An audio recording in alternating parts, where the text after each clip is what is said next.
Então, galerinha, vamos chegando aí, mais uma live, tá? Agora vamos fechar a parte de histologia, vamos falar agora sobre mais um tecido extremamente importante para o nosso corpo, para o funcionamento do nosso organismo. Nós vimos na aula passada a parte de tecido muscular, vimos que esse tecido muscular ele tem relação direta, né, com a parte de tecido nervoso, que é o tema da nossa aula. Então, como eu tinha falado lá na aula de tecido muscular, existem alguns tipos de tecidos, tá? Nesse caso que estão mais intimamente ligados. Nesse caso aqui, você tem uma relação direta entre tecido muscular e tecido nervoso. E existem vários e vários tipos de doenças, galera, que estão relacionados direta com a relação entre tecido nervoso e tecido muscular. As escleroses de uma maneira geral, a adrenoleucodistrofia, que é uma doença extremamente famosa, principalmente depois lá daquele filme O Olho de Lorenzo, tá? E aí nós vamos entender onde é que acontecem essas estruturas, tá? O que é que condiciona um mau funcionamento para o desenvolvimento de doenças, como por exemplo o mal de Parkinson, o Alzheimer, as escleroses, tá? E a adrenoleucodistrofia, que é tema muito presente em provas de vestibulares, tá? Essa questão da adrenoleucodistrofia, que é uma doença que está relacionada diretamente com a parte específica da estrutura principal do nosso sistema nervoso e do nosso tecido nervoso, que são os neurônios, tá? Então nós vamos dar início aqui à parte de tecido nervoso, e assim como as demais aulas, eu quero inicialmente mostrar a vocês que todo tecido ele tem uma origem, né? E essa origem do tecido nervoso, ela é muito comum também a questão do tecido epitelial. Então, o tecido epitelial, tá, e o tecido nervoso, eles têm uma coisa em comum, eles surgem a partir da ectoderme, tá? Então, nesse caso, tecido epitelial e tecido nervoso, eles são originados do mesmo padrão. Então, lá no processo de gastrulação do nosso desenvolvimento embrionário, você tem a formação dos 3 folhetos, como eu venho batendo nessa tecla, né? E aí, a partir de cada folheto, principalmente ecto e meso, você tem a formação dos outros tecidos. E aí, cada tecido vai se especializar em formar seus grupos de células. Nesse caso aqui, tecido nervoso, você também tem células, onde de longe a mais destacada e a principal são os neurônios. Mas você tem outras células, tá? E essas células, elas são comumente chamadas de células da glia, tá? Então você está vendo aqui um aspecto aglomerado, onde você vai ter a estrutura principal, que são os axônios. Você tem outras estruturas que estão ligadas diretamente a ele, para fazer esse caminho funcionar. Você tem os astrócitos, você tem os oligosdendrócitos, você tem as micróglia, tá? Que são estruturas também da célula do nosso tecido nervoso. Então são tipos de células que compõem o tecido nervoso. Então basicamente esses 4 grandes grupos de células é o que forma o nosso tecido nervoso. Qual é a função básica do nosso tecido nervoso? É estímulo, é transmitir estímulo. Esses estímulos eles são passados através de estruturas chamadas de neurotransmissores, cujo agora o assunto você não precisa se preocupar tanto com a aula de sistema nervoso, aí a gente vai falar dos principais. Na aula de tecido muscular a gente falou de um extremamente importante, a acetilcolina, tá? Mas você tem outros, você tem a noradrenalina, você tem a dopamina, serotonina, são todas estruturas que quando você tem, digamos, contato, a liberação dele, ele vai causar efeitos fisiológicos diferentes, tá? Mas quem transmite esse carinha são células do nosso tecido nervoso, na função principalmente desse carinha aqui, que é o neurônio. Beleza? Então, neurônio, função estimulação para controlar as outras estruturas do nosso corpo. Por isso que ele é o carro-chefe, ele é uma estrutura extremamente dinâmica, tá? Já um detalhe para vocês: os neurônios, eles são as células que mais consomem energia. Então, ele tem que ter um aporte de ATP gigantesco, ele tem que ter muito oxigênio, ele tem que receber muito nutriente. Por isso que quando uma pessoa morre, qual é o primeiro fator que identifica que ela realmente morreu? É a parada do nosso sistema nervoso. Então, quando você não tem mais estimulação, você não tem mais captação de estímulos, é porque aquelas células ali estão mortas. Então, consequentemente, todas as outras vão parar de funcionar, umas mais rápidas do que outras, mas aí o corpo já, digamos assim, não está mais ativo. Então, é só uma questão de tempo para as outras células pararem de funcionar respectivamente, porque o principal ele já parou de funcionar, beleza? Então, são células dinâmicas, são células que precisam de muito gás, oxigênio, de muito nutrientes, gastam muita energia para fazer os seus processos fisiológicos. Mas essa parte de fisiologia a gente vai ver mais referente à parte de sistema nervoso. Mas a gente vai trabalhar um pouquinho também nessa aula, beleza, galera? Vamos seguir. Então, já vimos a origem embrionária dela. No caso agora, nós vamos dar uma olhada na estrutura do neurônio, que é a peça fundamental. Então aqui vocês estão vendo que o neurônio ele é formado simplesmente por 3 estruturas, tá? Quem são essas estruturas? Vamos dar uma olhada aqui mais de perto. Você tem a estrutura referente a essas ramificações aqui, que são os famosos dendritos, tá? Você tem a parte onde você encontra o núcleo, que é chamado de corpo celular ou soma, beleza? Isso aqui não é muito comum não, mas se você ver aqui no tecido nervoso, falou de neurônio, falou de soma, é o corpo celular. É a parte onde está o núcleo e as alvéolas citoplasmáticas, tá? Então vai estar todas as estruturas, mitocôndria, retículo, complexo, está tudo aqui, tá? E você tem a continuação do corpo celular, só que agora nós damos o nome de neurônio, tá? Esses neurônios são essa continuação, e lá no finalzinho você tem mais ramificações, que são as porções terminais do axônio, ou terminal do axônio, beleza? Então, uma coisa que é necessário de cara você perceber, que o estímulo nervoso, gente, ele sempre vai no mesmo sentido, sempre, sempre, sempre. Ele vai sempre do dendrito para o corpo celular e ele continua passando pelo axônio e aí vai ter outro neurônio aqui, continua, beleza? Outra coisa extremamente fundamental, os neurônios eles não se ligam, eles não se conectam diretamente, lembra? Você tem essa região que é chamada de região sináptica, tá? Porque é a região onde passa até o terminal do axônio de um neurônio com o dendrito de outro axônio. E esses carinhas que passam para determinar o estímulo é o que eu chamo de neurotransmissores. Tranquilo? Nós temos algumas outras estruturas aqui que vale a pena a gente dar uma olhada. Uma dessas estruturas extremamente famosas é a bainha de mielina. Essa bainha de mielina é uma estrutura de origem lipídica. E aí quando você tem um desgaste dessa bainha de mielina, o estímulo nervoso não vai passar direito. Então, por exemplo, lembra que eu falei de algumas doenças? A adrenoleucodistrofia, que é aquela doença lá do olho de Lorenzo, quem não assistiu pode assistir a um filme fantástico e ele retrata esse problema aqui que eu vou falar. O desgaste disso aqui vai fazer com que o estímulo nervoso não passe de maneira correta. E os efeitos vai ser justamente o mau funcionamento do corpo. Beleza? Então, essa bainha de mielina, ela vai ser uma estrutura que vai ser formada por 2 outras células. E aí essas 2 outras células dependem de qual, certo? De qual é o sistema nervoso que você está falando.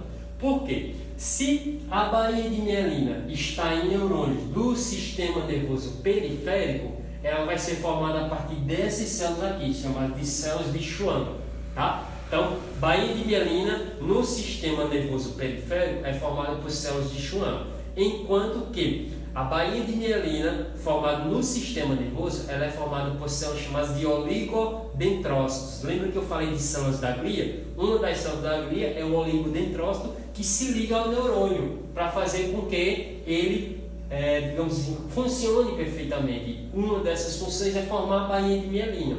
Qual é a vantagem da bainha de mielina, galera? É que o estímulo nervoso ele passa de forma mais rápida. E aí depois eu vou mostrar como é que vai acontecer isso, tá?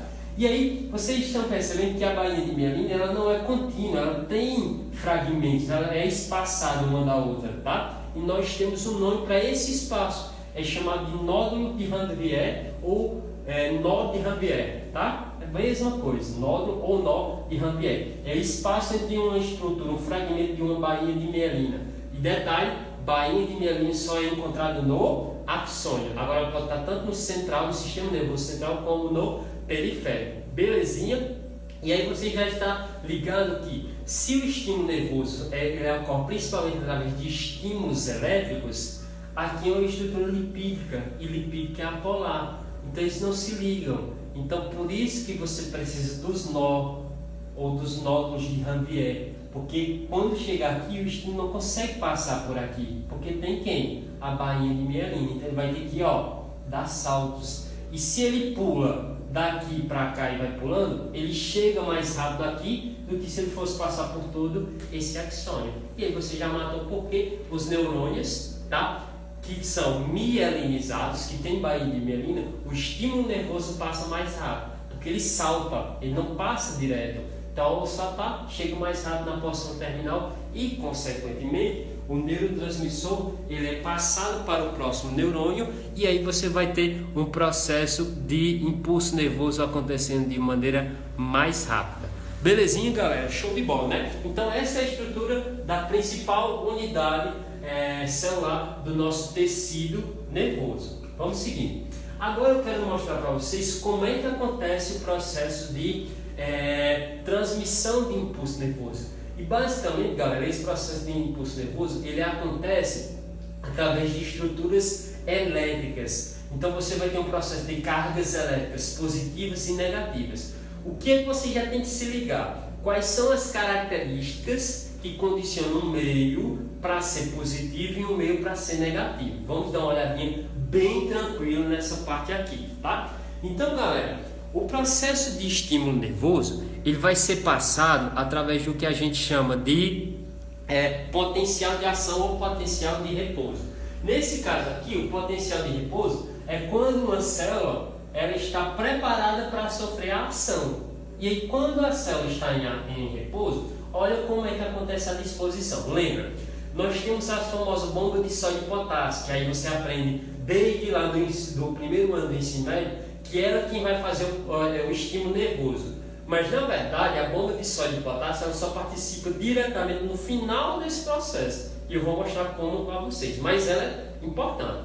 E aí como esse sódio e esse potássio participa diretamente, mas geralmente, tá? O que acontece é que esse processo ele não demanda gasto de energia no início. E eu vou mostrar como. Olha, lembra que o potássio está em maior concentração no meio intracelular. Então, digamos que aqui seja o neurônio, né? Tá? E aqui você tem a parte interna, citoplasma, e aqui você tem a parte externa do neurônio. Lembra que o sódio está mais concentrado do lado de fora. Então, potássio dentro e sódio fora. Isso faz com que o sódio tenha maior quantidade do lado de fora e o meio extracelular seja positivo, enquanto que o lado de dentro é negativo. Aí você pode parar para pensar e dizer assim, mas professor, lembra que quando a gente estudou lá ensaios generais, o senhor mostrou que o potássio está até 40 vezes mais concentrado dentro do que o sódio, enquanto que o sódio está concentrado até 12 vezes mais fora do que o potássio. Aí beleza, está correto. Então por que o lado de fora não é, o lado de dentro não é positivo, se você tem mais potássio? Porque lembra, gente, que dentro do citoplasma você não só tem potássio, você tem outras estruturas. E uma dessas estruturas, elas têm carga positiva. Lembra que eu falei de outro sal mineral, o cloro? O cloro tem carga negativa. E o cloro está extremamente concentrado dentro do citoplasma, no citoplasma. Consequentemente, você além do cloro, você tem outras substâncias negativas. Então, por isso que o lado de dentro é negativo. E não por causa do potássio, beleza? Então, as outras composições químicas, elas dependem justamente desse fator. E aí, o que é que você vai entender agora? Que se eu tenho cargas opostas, o que é que vai acontecer? Onde você tem mais de um lado e menos do outro, lembra, tudo que está mais de um lado, mais concentrado do lado, ele tende a passar para o outro lado de condição natural. Isso é natural, gente. Onde você tem mais de uma substância, o normal é que ela passe por um processo passivo para o outro. Eu vou sempre dar onde tem mais para onde tem menos. Só que aí onde é que vai estar o segredo da história? Para que esse potencial de repouso aconteça, eu tenho que permitir a passagem de um desses íons, desse sódio ou desse potássio para dentro ou para fora. E aí, quando esse carinha vai acontecer, é porque você vai ter uma inversão das cargas elétricas. E aí você vai ter um início do processo que a gente chama de despolarização. Então, para explicar melhor na próxima figura, o que é esse estímulo? É quando você tem um processo de estímulo nervoso, tá? Você tem um processo de despolarização e um processo de repolarização. Ou seja, eu desligo e depois eu religo, desligo e religo. Quando eu desligo, aí você vai lá entender de cara. Quando eu desligo, eu permito a passagem desses carinhas. E aí, quando eu desligo, eu vou inverter as cargas, eu vou despolarizar. Só que aí vai chegar um momento que eu preciso jogar tudo de novo. E aí eu vou fazer o quê? Não estava polarizado? Quando eu despolarizar, agora eu tenho que ativar novamente. Então eu vou repolarizar, tá? Então esse processo acontece de transmissão de impulso nervoso através do processo de despolarização, repolarização. E aí isso tudo, gente, gera um potencial de ação que é medido através da carga elétrica, que aí inicialmente, quando nós temos um potencial de repouso, ele está na condição de ter menos 70 milivolts. Então, em repouso, as nossas células estão nessa disposição, positivo para fora, negativo para dentro, e a carga elétrica, se eu medir ali, está em torno de menos 70 milivolts, beleza? Então, gravou isso, positivo é a parte de dentro referente pelo cálcio, pelo potássio, tá? Enquanto que positivo lá de fora é o sódio. Na membrana dos neurônios, positiva a carga vai disposta em condição de repouso na parte externa, enquanto as cargas negativas em repouso estão na parte interna. Você entender isso, agora você vai compreender de forma correta como é que vai acontecer esse processo de impulso nervoso, ou agora nós vamos falar de potencial de ação, tá? Agora vem comigo aqui, gente, ó. Qual a primeira coisa que eu preciso para fazer um potencial de ação? É o estímulo. E o estímulo é o segredo da história. Se não tem estímulo, tudo fica em repouso. Quando eu estimulo, eu vou ter uma ação, tá? Então, se eu beliscar uma pessoa, ela percebe. Por quê? Porque eu estou estimulando. Agora, por exemplo, se eu pegar de leve, ela vai perceber. Eu vou gerar um potencial de ação. E se eu pegar e dar um arrochão, ela vai perceber também, vai gerar dor. E aí, por que eu consigo perceber um leve toque? Porque eu consigo perceber um arroxo grande. Isso tudo são estímulos. E aí depois eu vou mostrar a você como é que você entende por que você às vezes sente dor e às vezes não sente, tá? Mas vamos seguir aqui, ó. Então eu tenho um estímulo, o estímulo é sempre captado, lembra? Da região do dendrito, vai passar para o corpo celular e olha a disposição aqui, ó, galera, que eu falei no slide anterior. O axônio, onde você vai encontrar as cargas elétricas, tá? E aí, você está vendo, ó, que esse processo aqui, você vai ter mais positivo dentro fora e mais negativo dentro. Agora lembra lá, sódio do lado de fora, potássio do lado de dentro. Agora o que é que acontece? Quando você tem um processo de transmissão de impulso nervoso, vai chegar uma hora que os canais de sódio que estão fechados, eles se abrem. E a partir do momento que eles se abrem, lembra, você tem um gradiente de concentração. Tem mais sódio do lado de fora e menos do lado de dentro. O que é que vai acontecer com os sódios? Eles vão começar a entrar para igualar as suas cargas. A partir do momento que ele entra, ele vai gerar um processo de despolarização. Olha o que é que está acontecendo daqui para cá, galera. Ó, aqui, ó, positivo fora, negativo dentro. Olha agora, o sódio começou a entrar, ó, despolarizou a membrana. E aí ele começa a entrar. Olha o que é que acontece. O negativo que estava dentro, agora foi para fora. E o positivo que estava fora, agora foi para dentro, ó, por causa da entrada do sódio. Aí, ó, ele vai fazer isso nesse bloco aqui. Desse lado aqui, você está vendo que ainda continua tudo igualzinho. Por quê? Porque os sódios nessas regiões aqui ainda não entraram. Mas aí, quando isso aqui, ó, eles entraram aqui, aí ele vai migrar para essa outra estrutura, tá? E aí, consequentemente, ó, o estímulo nervoso vai passando, ó, tá? Aí entra o sódio aqui, vem a carga positiva dentro e a carga negativa vai para fora. E aí o estímulo nervoso vai passando até que ele chegue na porção terminal e aí ele parte para outro neurônio que vai seguir o mesmo sentido. Agora veja, a partir do momento que o sódio estava aqui, ó, despolarizando, Aí ele vai começar a migrar para cá, olha para cá. O que acontece com a região onde ele tinha despolarizado? Imediatamente quando ele vai para cá, o que acontece? Você tem uma repolarização. Olha para cá, ó. Estou mostrando para vocês de novo, ó, que o sólido que está aqui dentro, que entrou, ele vai ter que sair. E aí quando ele sai, as cargas positivas voltam para fora. Beleza? E aí quando ela volta para fora, o potássio entra. E aí ele puxa as cargas negativas de novo para dentro. E aí quando você tem essa saída do sódio e a entrada do potássio, você tem uma repolarização. Tá? E aí ele vai fazer isso aqui, ó. Condição normal, potencial de ação, entrou sódio, inverte-se as cargas. Despolarização. Passou por essa região, entra sódio, sai potássio, inverte de novo. Na região que já estava despolarizado, agora inverte. Sódio sai, potássio entra. Carga positiva que estava dentro, vai para fora. Negativo que estava fora, vem para dentro. E eu chamo esse processo de repolarização. E aí você vai ter um processo de transmissão do impulso nervoso. Belezinha? Tudo tranquilo. Você vê que é um processo assim, detalhado, mas também não chega a ser um bicho de 7 cabeças. Agora vamos dar uma olhada nesse gráfico aqui que eu vou mostrar para vocês. Isso é muito comum em prova também. Então é importante você entender a interpretação desse gráfico. E nesse gráfico aqui eu vou mostrar onde é que a famosa bomba de sódio e potássio, que é transporte ativo. Então você vê, ó, se eu tenho mais sódio do lado de fora e mais potássio do lado de dentro, lembra que eles estão saindo e um está entrando? Mais fora, aí ele entra. Então ele está indo a favor do gradiente. E isso é transporte passivo. E a bomba de sódio é ativa. Então ainda não tem a bomba de sódio atuando aqui. Se ligou? Potássio que está mais concentrado dentro sai. Então está indo a favor do gradiente de transporte ativo. Não tem a bomba de sódio e potássio aqui. E aí onde é que ela vai participar? Vamos entender agora, galera. Ó, então dá uma olhadinha nesse gráfico aqui comigo.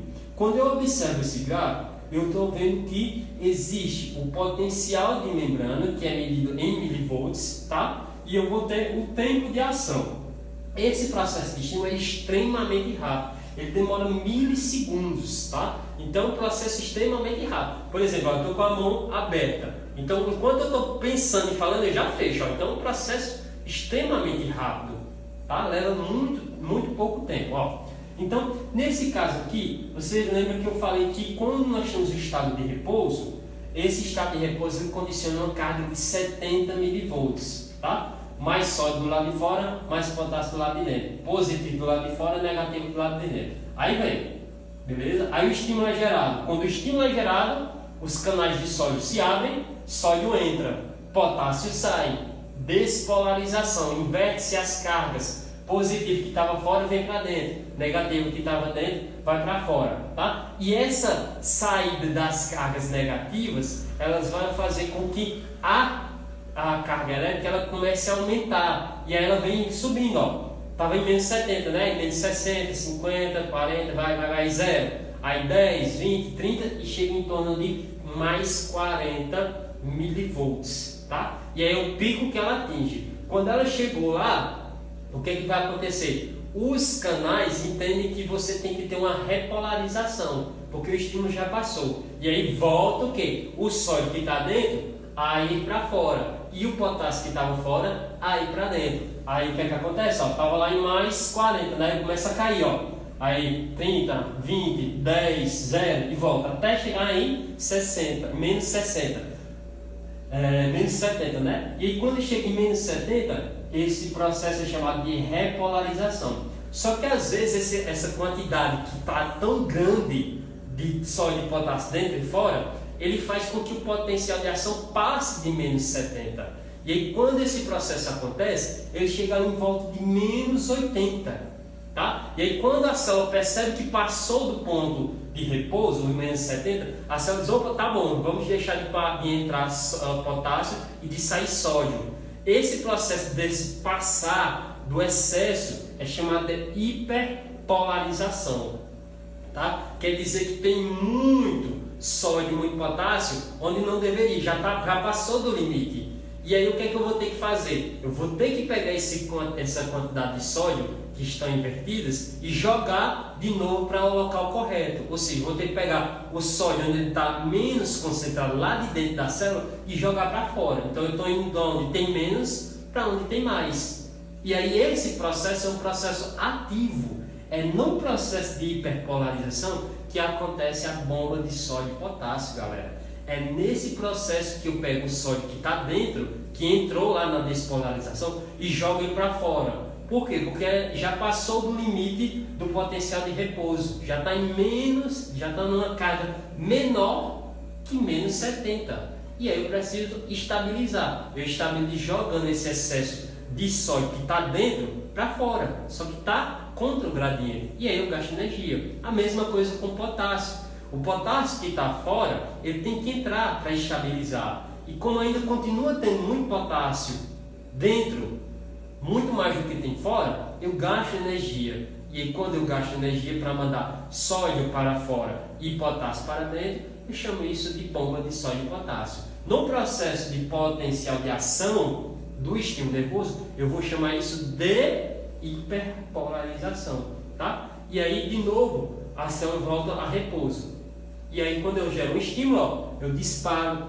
E aí volta todo esse ciclo novamente.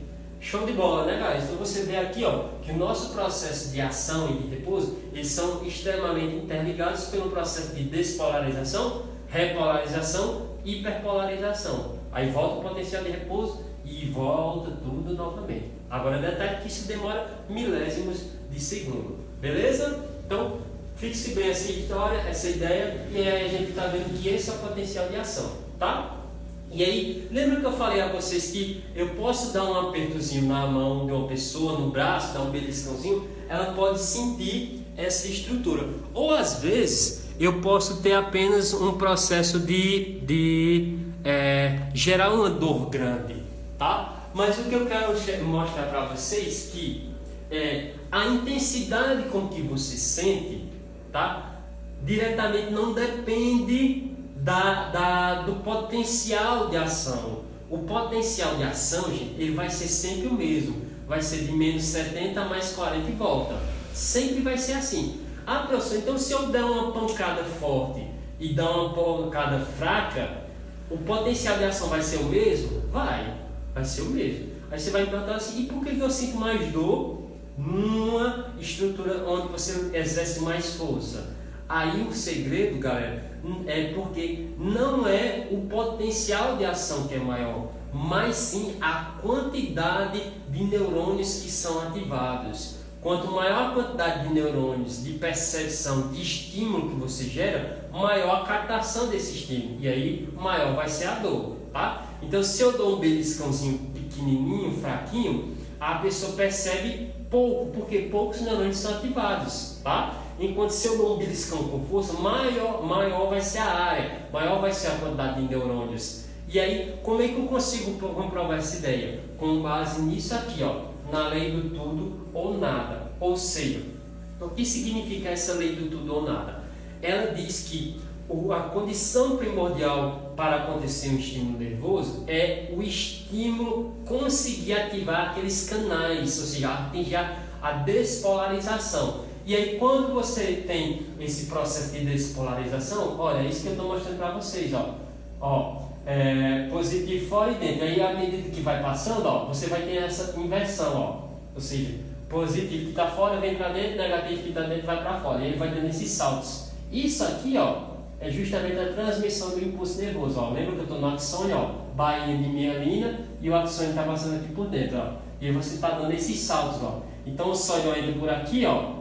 E aí, à medida que ele entrou aqui, agora ele vai ter que entrar aqui, vai ter que entrar aqui. Por que ele entra aqui, depois aqui e depois aqui? E aqui nesses intervalos ele não entra. Porque aqui nesses intervalos você tem a bainha de mielina, que é polar, tá? Desculpa, que é apolar. Enquanto que o sódio e o potássio são polares. E aí eles não se misturam, não se ligam, tá? Então, você tem uma lei do tudo ou nada que tem que dizer que esse estímulo, ele tem que ser suficientemente grande para ativar esse processo de despolarização ou repolarização, tá? Então, ou ele acontece ou ele não acontece. Ou seja, o estímulo, o potencial de ação, como eu disse a vocês, tanto faz eu dar uma pancada grande quanto uma pancada pequena, ele vai ser o mesmo potencial de ação. Agora, a intensidade com que você sente é maior ou menor, dependendo da quantidade de neurônios que ela atinge. Como o estímulo de ação ele é o mesmo numa pancada grande ou numa pancada pequena, num estímulo grande ou num estímulo pequeno, eu chamo isso de lei do tudo ou nada. Então, se eu ativo num estímulo pequeno, esse mesmo estímulo ele acontece no grande. E aí ele funciona da mesma forma no grande e no pequeno. E vice-versa.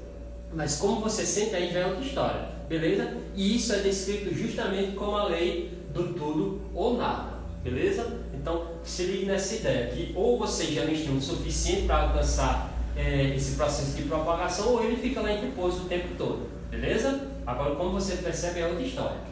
É o seguinte, então, o que eu quero mostrar para vocês aqui, vocês estão vendo o processo de sinapse. Sinapse é justamente essa ligação, tá? Essa comunicação entre a região chamada de terminal sináptico ou terminal do axônio, tá? E a região chamada de dendrito. Então você tem uma região pré-sináptica, que seria a porção terminal do axônio, e você tem uma região pós-sináptica, que seria a região do dendrito do outro neurônio, tá? Essa regiãozinha aqui, esse intervalo, é justamente a sinapse. O que é que passa de um processo de comunicação entre um neurônio e outro? É justamente estruturas chamadas de neurotransmissores. Eles seguem sempre o mesmo sentido, galera, dendrito, corpo celular, axônio. Aí outro neurônio aqui, já recebe através do dendrito, já passa para o corpo celular, axônio, e assim segue esse mesmo sentido. Se eu dar uma aumentada nesse processo, aqui você está vendo a porção terminal do axônio, e aqui você está vendo a região do dendrito, tá? Aqui você tem a membrana pré-sináptica, que seria a membrana que reveste a porção terminal do axônio, tá? E aqui você tem a membrana pós-sináptica, essa de vermelhinho aqui com roxo, tá? Que é a molécula que vai receber a proteína de membrana, a membrana plasmática do dendrito do outro neurônio, tá? E aí você tem a fenda sináptica, que é justamente esse intervalo, tá? Entre onde vai ser liberado o neurotransmissor e onde vai ser recebido esse neurotransmissor, que aí eu chamo esse processo de sinapse. Belezinha? Então, nesse caso aqui, nós temos, digamos assim, bem esmiuçado como é que acontece. E aí você está vendo aqui, que a permeabilidade do canal, ela pode ser de duas maneiras. Ou o canal está aberto ou ele está fechado. Se ele estiver fechado, obviamente que o neurotransmissor não vai entrar e o estímulo não vai se propagar, tá? E se ele estiver aberto, esse carinha ele vai passar e aí o estímulo vai passar e o efeito vai acontecer. Isso é importante por quê? Quando você, por exemplo, injeta uma substância numa pessoa, você pode, digamos, acelerar ela. Então, digamos, você tem drogas que deixam a pessoa extremamente alerta, ligadona, ela fica extremamente ativa. E você tem aquelas drogas que, por exemplo, ela retarda, a pessoa fica mais lenta, fica mais fadigada, mais cansadona. Por que isso acontece? Se a droga ela abre esses canais, a droga vai passar e aí, consequentemente, o efeito vai ser mais rápido e aí a pessoa vai ficar mais eufórica. Se a droga fecha os canais, ela está bloqueando a ação que percebe para fazer a euforia, então o cara vai ficar lá mais triste, mais fadigado, ou de repente ele pode apagar. Então é esse mecanismo que eu quero que você entenda, que eu quero que você compreenda. Os neurotransmissores eles mudam, mas a maneira como ele passa é sempre a mesma, tá? Dendritos, corpo celular, axônio. Você tem uma membrana onde tem vesículas lá dentro, onde tem os neurotransmissores. Essas vesículas, elas colam na região chamada de membrana pré-sináptica. Pré porque está antes, né, galera? Sináptica, que é a região onde vai acontecer a transmissão dos neurotransmissores. Então, ela vem essas vesículas, colam na membrana e aí ela se abre, tá? Isso aqui é um processo de exocitose, tá liberando uma vesícula que estava dentro da célula. E aí, só o neurotransmissor sai. Aqui no caso está sendo representado pelo sódio, tá? Na fenda, sináptica. Aí você tem na outra membrana do outro neurônio uma região que recebe, tá? Que ela está depois da região da sinapse. Então, por isso que eu chamo de membrana pós-sináptica, porque é ela que recebe os neurotransmissores, tá? Agora lembra, o neurotransmissor muda. Então, é sempre esse mesmo processo. Dependendo do potencial de ação, você tem que abrir ou fechar esses canais de acordo com a permeabilidade a que ele tem desse neurotransmissor. Esse processo é o que a gente chama de sinapse ou estímulo nervoso. Beleza? Show de bola? E aí eu quero mostrar para vocês alguns detalhes bem rápidos. As outras células que compõem o nosso tecido nervoso são chamadas de células da glia, tá? Você tem o neurônio que a gente falou até agora, que é o principal, mas você tem um segundo neurônio. E interessante que o neurônio, galera, não é a célula mais abundante do tecido nervoso. A célula mais abundante do tecido nervoso são os astrócitos. E aí eu vou mostrar por que ela tem que ser a mais abundante. Por causa da função do neurônio. Então o neurônio, na verdade, ele depende dos astrócitos. Por quê? Porque os astrócitos, eles fazem essas duas funções. É eles que dão suporte, é ele que dá sustentação para o neurônio ficar alinhado e conseguir passar o estímulo nervoso, e é ele que faz a nutrição. Ele que nutre, vai disponibilizar oxigênio, glicose, tá? Tudo que o neurônio precisa relacionado à nutrição e ao suporte são os astrócitos. Por isso que é muito comum você ter mais de um astrócito ligado a um único neurônio. Por isso que eles são mais numerosos, beleza? Além disso, você tem outras células como os oligodendrócitos e as micróglias, tá? No caso da micróglia, ela tem a função de defesa, tá? Então ela vai defender, ela tem a função de fagocitar corpos estranhos que possam vir atacar os neurônios. Então eles vão ser os vigilantes do nosso tecido nervoso, beleza? E você tem os oligodendrócitos. Os oligodendrócitos, eles são células que têm como função, formação da bainha de mielina, tá? Só que os oligodendrócitos, eles só são encontrados com essa nomenclatura no sistema nervoso central. Quando você encontra bainha de mielina em neurônios do nosso tecido nervoso ou sistema nervoso periférico, você tem uma célula chamada de células de Schwann, beleza? Então siga nessa pequena diferença, mas a função dela é a mesma, formação da bainha de mielina, tá? Então essas são as famosas células da glia e as suas respectivas funções. Aí eu quero mostrar aqui para vocês agora que essas fibras do nosso tecido nervoso, elas se dispõem de maneiras diferentes. Então aqui, se eu pegar, tá? Uma estrutura chamada de nervo espinhal. O que eu quero mostrar aqui para vocês? Que o nosso tecido nervoso, ele está interrelacionado com o tecido conjuntivo. Então, você vai ter nervos. O nervo é uma associação entre tecido conjuntivo e tecido nervoso. E aí, esse feixe que reveste os nossos neurônios, inclusive você tem até vaso sanguíneo, que também é tecido conjuntivo, tá? Eles vão formar feixes para aglomerar os nossos neurônios para fazer com que esse estímulo passe de maneira mais organizada, tá? E aí, à medida que eu vou alinhando esses feixes, eu vou tendo uma nomenclatura. Quando eu tenho cada feixezinho, cada neurôniozinho daquele, eu vou chamar de endoneuro, tá? Quando eu reúno um feixezinho de neurônios, eu vou chamar de perineuro, tá? Seria cada bolinha menorzinha dessa é um endoneuro, seria o próprio neurônio, tá? Fibra nervosa. Quando eu reúno várias fibras nervosas, eu tenho um perineuro. E quando eu junto todos os perineuros de um feixe, de um nervo, eu chamo de epineuro. Então, epineuro seria tudo isso aqui, toda essa figura que você está vendo. O perineuro seria tudo isso aqui mais amarronzado, todas essas bolinhas aqui, tá? E os endoneuros seria cada bolinha menor dessa que está dentro do perineuro, tá? Agora um detalhe também interessante é que nem todos os neurônios eles são mielinizados. Aqui você está vendo, que você tem um neurônio que tem a bainha de mielina, onde o estímulo vai ser mais rápido, e você tem neurônios que não tem a bainha de mielina, tá? Mas o impulso nervoso vai passar do mesmo jeito. Só que aqui passa mais rápido, porque ele salta, e aqui ele passa mais lento, porque ele vai passar de maneira contínua. Beleza?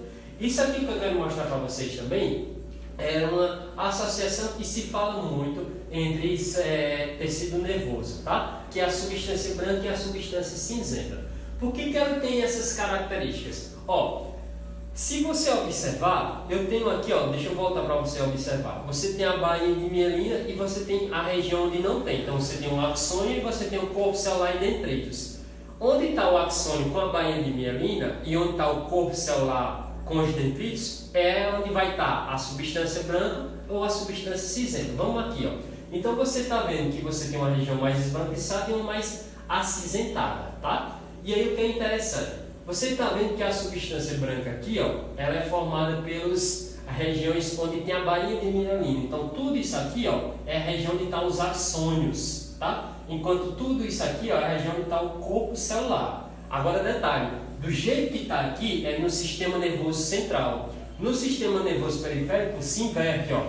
A substância branca, ó, está fora, por fora, ó. Aqui está até meio acinzentado, mas eu coloquei aqui, ó, tá? A legenda, ó. Então a substância branca no sistema periférico fica por fora, enquanto que a substância cinzenta está aqui do lado de dentro. Antigamente se falava ou se tinha a ideia de que a quantidade de substância branca e de substância cinzenta estavam relacionadas à característica de ser mais ou menos inteligente. Só que na verdade isso caiu por tabela. Não está relacionado diretamente. Você ter maior massa cinzenta ou maior massa branca, você ser mais inteligente. Claro que quanto maior a capacidade de você ter substância branca, mais neurônios você vai ter, mais axônios você vai ter, mais bainha de mielina você vai ter. Consequentemente, a capacidade de processamento vai ser mais rápida. Mas aí isso depende de vários fatores, galera. Depende do estímulo que você emite, da capacidade de você interpretar esses estímulos, tá? E aí depende também do tipo de estímulo. Se é um estímulo mais visual, se é um estímulo de leitura, se é um estímulo de raciocínio matemático, se é um estímulo de desenho, de pintar, tá? Então, basicamente a gente tem tipos de inteligências diferentes. Por isso que você não pode medir a questão da inteligência com um único aspecto. Aquele teste de QI, ele mede um único parâmetro de uma característica que é ser inteligente, que é um raciocínio lógico-matemático. Mas tem gente que é muito boa em matemática, nos cálculos no geral, mas tem muito boa gente que é na escrita, então já é outro tipo de inteligência, já é bom em esporte, já é outro tipo de inteligência. Tem gente que é muito bom em falar em público, em discursar, aquela pessoa que quando chega, começa a falar, todo mundo fica para escutar ela. Tem gente que já é muito bom em se relacionar com outras pessoas. Então, cada uma dessas características são tipos de inteligência diferentes e não está diretamente ligado à quantidade de substância branca ou cinza que você tem. Beleza? Então, isso é a disposição das estruturas que formam o nosso tecido nervoso. E basicamente são essas características relacionadas ao tecido nervoso que eu queria mostrar para vocês. Beleza, galera? Só lembrando que mais tarde, a partir das 18 horas, nós vamos estar ao vivo via Hangout Meet e vocês estão convidados a participar. Nós vamos resolver mais algumas questões, nós vamos tirar mais algumas dúvidas que vocês tiverem aqui durante a nossa aula de tecido nervoso e tecido muscular. Nesse caso agora, tecido nervoso. Beleza, galera? Um forte abraço, fique com Deus, vamos manter o foco, vamos manter a nossa autoestima lá em cima, que apesar do momento que a gente está vivendo, apesar de todas as dificuldades, nós vamos superar tudo isso, se Deus quiser, o mais rápido possível. Logo, logo estaremos todos juntos aqui para a gente poder se confraternizar e vamos manter o foco. Enquanto a gente não pode estar junto presencialmente, a gente fica junto aqui conectado via internet, beleza? Então sintam-se abraçados, sintam-se beijados, um forte abraço, até mais tarde e sempre mantendo o foco dos nossos estudos, beleza, galera? Fique com Deus, até a próxima aula, se Deus quiser. Forte abraço.